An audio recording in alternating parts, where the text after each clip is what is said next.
Guys, good morning no. Andito po tayo ngayon. Nakasama natin si Sir Neil J. Matunding, ang sikat Pilipinas po. Andito siya ngayon sa Aklan, kung saan andito siya ngayon sa Ruas Avenue. Naghihintay po para sa pagdating ni BBM.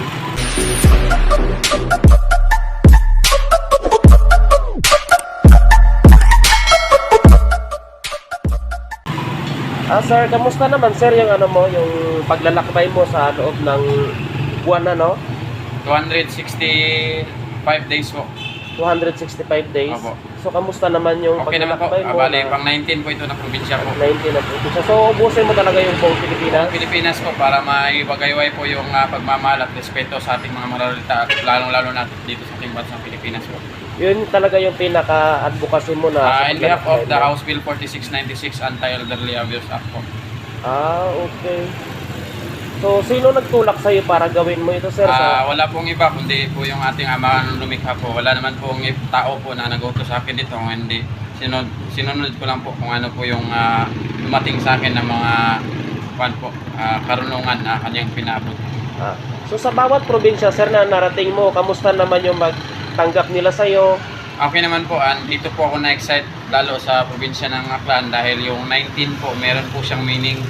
Yung 19 provinces na naabot ko, may meaning po siya dito sa probinsya ng Aklan na siyang nag-indicate po sa kilalang Supremo of the Visayas, si General Francisco del Castillo, yung 19 na kaniyang mga tauhan na mas kilala bilang the 19 Martir of Aklan na nakipaglaban para po maiwagayway din ang ating kalayaan nung panahon po ng pananakop ng mga Kastila.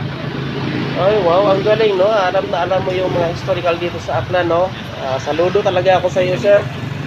So at next sir, pagkatapos ng Aklan, saan kayo didiretso? Diretso ako ng Capiz and then balik ako papuntang Katiklan, then possible we try our best na makatawid din ng Boracay, and after ng Boracay balik ng Katiklan papuntang Romblon, Oriental Mindoro, then Coron to Palawan, then dulo ng Palawan. Pagkatapos ko sa Palawan, balik ako ng Occidental Mindoro, tawid na papuntang Batangas at sa Kongreso po yung hinto po. So lahat po yan is land transportation lang talaga? Opo. Via sa dagat po, covered po yan with the presence of the provincial capital, governor, endorsement, then pati na rin ang Coast Guard operation or the Coast Guard para ma-access ko ito sa pagsakay sa barko. Wow, ang galing no. So sa ngayon, kamusta naman yung pag-stay mo dito sa Aklan?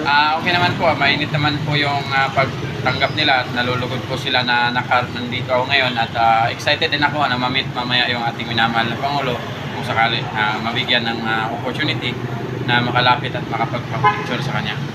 Ay wow, very good. So sir, sa ngayon is good morning sir.